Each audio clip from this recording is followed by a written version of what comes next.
Hey, what's going on, guys? Welcome back to the Quick 60. Today I'm going to give you an update on the NFC South division. So for the first team, I think that's going to finish first place in the NFC South. It's going to be the Tampa Bay Buccaneers again. And, you know, they won the Super Bowl this past year.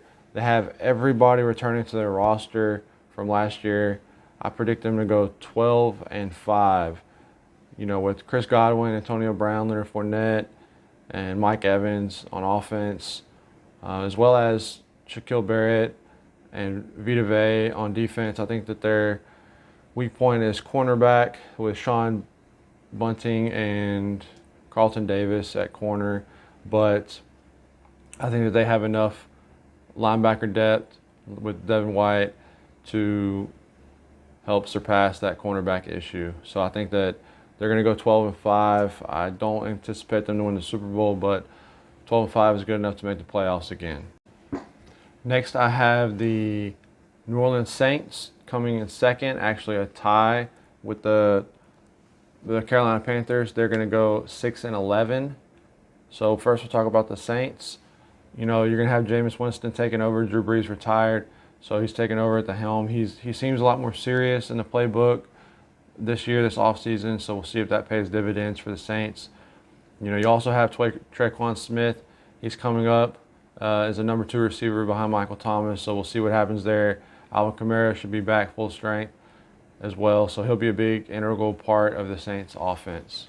So the third team I have in the NFC South is the Carolina Panthers, but I think that out of all these teams, they're the sleeper team because you just don't know what you're going to get with Sam Darnold at quarterback, and it's a quarterback-driven league, as well as their roster is surprisingly really talented. If you look at, you know, Robbie Anderson, DJ Moore, Christian McCaffrey's coming back from an injury, so their offense is really potent. It just all depends on how Sam Darnold comes back from being on the New York Jets. You know, and on the defensive side, they have Jeremy Chin coming back.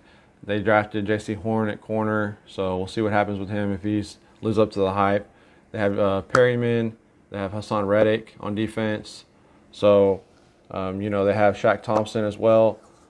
And also Brian Burns played really well last year. So their defense is pretty stout. So, you know, I anticipate them being a top 12 defense in the league. So the Carolina Panthers definitely could make a push for the wild card, although I don't think Sam Darnold is going to live up to the hype that the Carolina Panther fans would hope for. All right, and lastly, we have the Atlanta Falcons finishing 4th in the NFC South with behind Matt Ryan at quarterback. He's aging. I think this might be his last year. He might have one more year in him as well.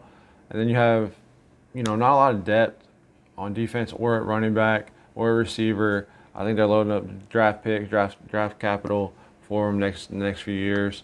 You have Mike Davis starting at running back. Your backup right now, their backup is Cordell Patterson at running back, so that's not a very good thing to ever have.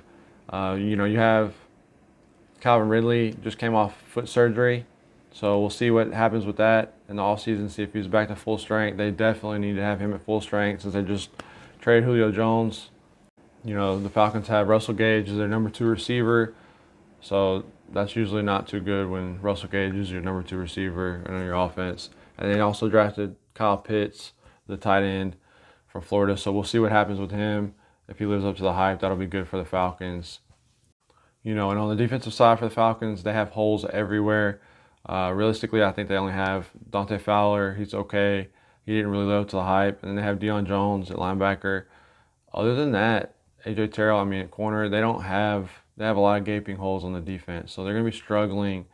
Almost every game is going to be a shootout for the Falcons. So 3-14 is my prediction for the Atlanta Falcons. And that's all for the Quick 60, folks. If you like my page, please subscribe down below. I'm going over predictions before the NFL season starts and analysis for you. And in the next few days, I'm going to start on the NFC East. So be ready and look out for that. Peace.